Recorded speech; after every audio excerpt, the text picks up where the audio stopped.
এই যে বুদ্ধিজমটা প্র্যাকটিক্যালি আমাদের ভারতবর্ষ থেকেই বিভিন্ন এশিয়ার দেশগুলো ছড়িয়ে পড়েছে, কিন্তু ভারতে আমরা তুলনামূলকভাবে বুদ্ধিস্টদের খুব কম দেখতে পাই। এর কারণ কি? বুদ্ধ যখন মারা গেলেন তার 218 বছর পরে সম্রাট অশোক এসেছিলেন। এই সম্রাট অশোক যখন কলিঙ্গ বিজয় করলেন, উড়িষ্যা যুদ্ধ করেছিলেন, কলিঙ্গ বিজয়ের পরে সম্রাট অশোকের মনের মধ্যে একটা বিশাল, অর্থাৎ জয় তো করলেন কলিঙ্গকে, কিন্তু জয় করতে গিয়ে, যুদ্ধ জয় করতে গিয়ে তিনি অনেক মানুষকে নির্বিচারে খুন করেছিলেন, তার সৈন্যরা খুন করেছিল। তিনি যখন যুদ্ধ জয় করে মনে আনন্দে ফেরার কথা, ফেরার পথে তিনি যখন দেখছেন যে রক্ত গঙ্গা, এতগুলো মানুষ খুন হয়ে পড়ে আছে, তাদের রক্তের স্রোত বইছে, তিনি এত ব্যথিত হলেন যে তিনি অনুতাপগ্রস্ত হয়ে পড়লেন, আমি কি করলাম। তিনি যখন রাজপ্রাসাদ ফিরলেন তিনি কোনো শান্তি পাচ্ছেন না, যুদ্ধ জয়ের আনন্দ তার কাছে নাই, এতগুলো মানুষ, এতগুলো পরিবার তিনি শেষ করে দিয়েছেন তার নির্দেশে তরবারে দিয়ে, কোনো শান্তি তিনি কোথাও খুঁজে পাচ্ছেন না। সে সময় তিনি দেখতে পেলেন যে একজন ছোট্ট বৌদ্ধ শ্রমণ তার রাজপ্রাসাদের সামনে দিয়ে ভিক্ষায় পাত্র নিয়ে হেঁটে হেঁটে যাচ্ছেন। তখন তিনি বললেন, শ্রমণটাকে একটু ডাকো তো। শ্রমণটা আসলো। শ্রমণটা যখন আসলো তো তার বয়স হলো 7 বছর, বাচ্চা। অনলি বাচ্চা, ছোট বাচ্চা, নিগ্রত শ্রমণ। তো ওকে বললেন যেখানে আপনার প্রজ্ঞাপ্ত আসন যেটা, আপনার উপযুক্ত আসন যেটা, সেটা আপনি বসুন। রাজা বললেন, সম্রাট বললেন, অশোক বললেন। ওই ছোট্ট বাচ্চাটা, শ্রমণটা, আমাদের যখন প্রথম দীক্ষা নেয় সেটাকে বলে শ্রমণ, তারপরে হয় ভিক্ষু, উপসম্পদা পেলে, তারপরে থেরো, তারপরে মহাতেরো, এটা হচ্ছে হাইস্ট স্টেজ থেরোবাদী বৌদ্ধদের। শ্রমণটা দেখলেন যে আশেপাশে কোনো বৌদ্ধ ভিক্ষু আর নাই। তখন তিনি কি বসলেন, সম্রাটের আসনে গিয়ে বসে পড়লেন, সম্রাট অশোকের আসনে, সিংহাসনে গিয়ে বসে পড়লেন। সম্রাট অশোক তো স্তম্ভিত হয়ে গেলেন। আরে, চমকে গেছেন। হ্যাঁ, এই বাচ্চাটার দিকে চতুর্দিকে তাকালেন, কিন্তু একদম আমার আসনে বসে গেলেন। ওরা সরাতে চাইলেন, বলছে না না না, ওনাকে সরাবেন না। তখন বলছে, আপনি আমাকে একটু করে ধর্ম কথা বলুন তো। উনি বলছেন, আমি তো ছোট শ্রমণ, এই সদ্য দীক্ষা নিয়েছি, আমি তেমন ধর্ম কথা জানি না, তবু আপনি যখন বলছেন আমি একটা গাথা বলি। তো তিনি গাথাটা বলছেন, আফফা মাদু আমাতাং পাদাং পামাদু মাচ্ছুনু পাদাং আপ্পা মাত্থানা মি আন্তি এ পামাত্তা ইয়াথা মাথা। পালি ভাষায় ধর্মপদের একটা গাথা। তিনি বলছেন, অপ্রমাদ অমৃতের পথ, প্রমাদ মৃত্যুর পথ। যারা অপ্রমত্ত তারা সবসময় জীবিত, আর যারা প্রমত্ত তারা মৃত, জীবিত থেকেও মৃত। আপনি এখন প্রমত্ত। সম্রাট অশোককে বলেন, আপনি এখন প্রমত্ত। সেই ছোট বাচ্চাটা ছোট বলল। বাচ্চাটা বলছে, আপনি এখন খুব টেনশন আছেন, খুব ইয়াতে আছেন, কষ্টে আছেন। তা আপনি এই, অর্থাৎ বিষয়টা আপনাকে কাটিয়ে উঠতে হবে, আপনাকে অপ্রমত্ত হতে হবে, সজাগ হতে হবে, সচেতন হতে হবে। তখন বলছেন, আমাকে আটু ধর্ম কথা বলুন, আমি আর বেশি জানি না, আপনি যদি এর থেকে বেশি ধর্ম কথা শুনতে চান আপনি আমার গুরুর কাছে যান। বলছে, কোথায় গুরু? বলছে, আমাদের মঠে আছেন, বিহারে আছেন, বৌদ্ধ বিহার, আমরা বিহার বলি, বিহারে আছেন। তো বলছে, আমাকে একটু নিয়ে যাবেন। চলুন। নিয়ে গেলেন। তখন ছিলেন তৎকালীন যিনি সংঘপ্রধান আমাদের বৌদ্ধ সন্ন্যাসীদের, তার নাম ছিল মোগ্গলিপুত্র তিস্য। তিনি তার কাছে গেলেন, তার কাছে ধর্মকথা শুনতে শুনতে তিনি একটু শান্ত হলেন, এবং তিনি পরবর্তীতে প্রায় আসা যাওয়া করতে করতে তিনি বৌদ্ধ ধর্মের দীক্ষা নিলেন সম্রাট অশোক। এটা আমরা সবাই জানি।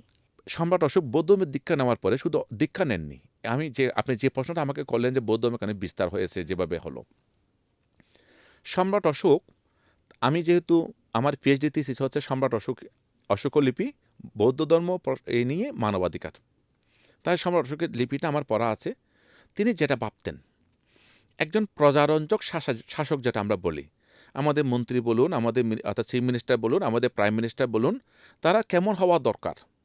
তাদের হওয়া দরকার যে অর্থাৎ প্রত্যেকটা প্রজা, প্রত্যেকটা নাগরিক তার সন্তানের মতো।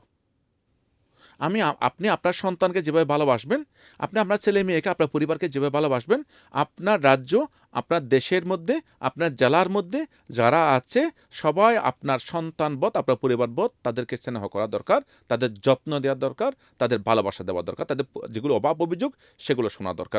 আপনারা যেমন ছেলেদের থেকে শোনেন, সন্তানদের থেকে শোনেন, সন্তানদের থেকে শুনি। ঠিক সেভাবে সম্রাট অশোক ছিলেন সেরকম শাসক, প্রজারঞ্জক শাসক। তিনি কখনো বৌদ্ধ ধর্ম দীক্ষা নেওয়ার জন্য কাউকে প্রেসার দেননি। তিনি বৌদ্ধ ধর্ম পালন করতেন কিন্তু কাউকে প্রেসার দেননি। এবং তিনি বৌদ্ধ ধর্ম দীক্ষা নেওয়ার পরে তিনি বললেন, আহু ভেরি ঘোষো আহু ধাম্মা ঘোষো, প্রাকৃত ভাষায় বলছেন যে আজকে থেকে আমার রাজ্যের মধ্যে আর কোনোদিন যুদ্ধযাত্রার ভেরি ঘোষণা করা হবে না। আজকে থেকে যা হবে সেটা হচ্ছে ধাম্মা ঘোষো, যে ধর্মের ঘোষণা। ধর্ম মানে বৌদ্ধ ধর্মের ঘোষণা নয়, ধর্ম মানে হচ্ছে বাবা মাকে দেখা, সন্তান হিসেবে বাবা মার ভরণ পোষণের দায়িত্ব নেওয়া, সন্তানদেরকে ভালোবাসা, প্রতিবেশীকে ভালোবাসা, যতটুকু পারা যায় মানব সেবা করা, বিভিন্ন মরু অঞ্চলে যেখানে জলের অভাব সেখানে অর্থাৎ জলাধার তৈরি করা, যেখানে গাছ নেই সেখানে গাছ রোপণ করা, এই বিষয়গুলো তিনি পাথরের মধ্যে অর্থাৎ লিখে লিখে গেছেন। সম্রাটও সেরকম ছিলেন।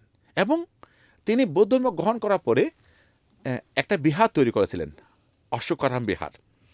এই অশোকারাম বিহারের মধ্যে আমরা জানতে পাচ্ছি কয়েক হাজার বৌদ্ধ ভিক্ষু এখানে থাকতেন। এবং পরবর্তীতে তিনি একটা সঙ্গীতই করেছিলেন। বিশ্বের ইতিহাসে প্রথম কোনো কাউন্সিল বা কনফারেন্স বৌদ্ধ সন্ন্যাসীরাই করেছিলেন। গৌতম বুদ্ধের মহাপরিনির্বাণের, বুদ্ধের দেহত্যাগকে আমরা মহাপরিনির্বাণ বলি, বুদ্ধের মৃত্যুকে। গৌতম বুদ্ধের মহাপরিনির্বাণের 3 মাস পর মগধরাজ অজাতশত্রুর পৃষ্ঠপোষকতায় 3 মাস পরে রাজগীরের সপ্তপর্ণী একটা পাহাড় আছে, সপ্তপর্ণী গুহায় একটা বৌদ্ধ সঙ্গীত হয়েছিল, ফার্স্ট বুদ্ধিস্ট কাউন্সিল। সেখানে এই ত্রিপিটকে আবার বৌদ্ধ ভিক্ষুরা রিসাইট করেছিলেন, ফার্স্ট বুদ্ধিস্ট কাউন্সিল। সেখানে একজন প্রেসিডেন্ট ছিলেন, 2 জন মাত্র স্পিকার ছিলেন। 3 মাস ধরে সঙ্গীত হয়েছিল, 2 জন স্পিকার মাত্র। 3 মাস ধরে 3 মাস ধরে 2 জন স্পিকার তার ধম্ম বিনয়ে আলোচনা করেছিলেন। তো এই ফার্স্ট বুদ্ধিস্ট কাউন্সিল হয়েছিল বুদ্ধের পরিনির্বাণের 3 মাস পর। বুদ্ধের পরিনির্বাণের আপনার কোশ্চেন নিশ্চয় আসবে, 100 বছর পরে গিয়ে বৈশালীতে আরেকটা সেকেন্ড কাউন্সিল হয়েছিল, সেকেন্ড বুদ্ধিস্ট কাউন্সিল বৈশালীতে। বৈশালী হচ্ছে বিশ্বের প্রথম গণতান্ত্রিক রাজ্য, ডেমোক্রেটিক প্রভিন্স এই বৈশালী। সেই বৈশালীতে সেকেন্ড বুদ্ধিস্ট কাউন্সিল হয়েছিল। সেখানে বৌদ্ধ ধর্ম দুভাগ হয়ে গেছিল সে সময়ই ভাগটা হয়। 100 বছর পরে গিয়ে। এই কথায় আমরা আসবো এই প্রসঙ্গের পরে। থার্ড বুদ্ধিস্ট কাউন্সিল যেটা হলো সেটা সম্রাট অশোক করলেন। সম্রাট অশোক থার্ড বুদ্ধিস্ট কাউন্সিলে গিয়ে সেখানে ত্রিপিটক সংকলন হলো ফার্স্ট টাইম। এতদিন ছিল Dhamma Vinaya. First Buddhist council, second Buddhist কাউন্সিলের ধর্ম বিনয় ছিল, এখানে গিয়ে হয়েছে সত্য বিনয় অভিধর্ম, 3 ভাগে ভাগ হলো। সম্রাট অশোক এই সঙ্গীতি শেষ করার পর যে কাজটা করেছিলেন সেটা তিনি ধর্ম প্রচারক পাঠিয়েছিলেন বিভিন্ন দেশের মধ্যে, বিভিন্ন দেশের মধ্যে। আজকে আপনারা সেই তুরস্ক থেকে শুরু করে আপনার আফগানিস্তান, পাকিস্তান, শ্রীলঙ্কা, এই সমস্ত দেশগুলোতে বৌদ্ধ ধর্ম বিস্তার হয়েছে, যেগুলো সম্রাট অশোকের পাঠানো ধর্মদূতদের দিয়ে মাধ্যমে এটা প্রচার হয়েছে। শ্রীলঙ্কা তো তাই। পরবর্তীতে এটা জাপানে গিয়েছে, অর্থাৎ কোরিয়া গিয়েছে, থাইল্যান্ডে, বার্মাতে গিয়েছে। তো এভাবে বৌদ্ধ ধর্ম স্বাভাবিকভাবে বিভিন্ন দেশের মধ্যে বিস্তার হয়েছে। কিন্তু একটা ফলো করবেন যে এক এক দেশের বৌদ্ধ ধর্ম এক এক রকম। হ্যাঁ, অনেক ভাগ আছে তো, অনেক ভাগ আছে। শুধু ভাগ নয়, এই ধর্মটা যেখানে গিয়েছে জলের মতো। আপনি জলকে, কালচারও চলে এসেছে। জলকে যে পাত্রে ধারণ করবেন সেরকম রূপ সেরকম কালার ধারণ করবে, যেরকম কালার আপনি জলটাকে নেবেন সেরকম রং পাবে। ঠিক বৌদ্ধ ধর্ম যে দেশে গিয়েছে সে কালচারের সাথে মিশেই কিন্তু হয়েছে।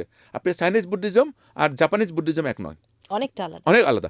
জাপানিজ বুদ্ধিজমের সাথে আপনার কোরিয়ান বুদ্ধিজম এক নয়।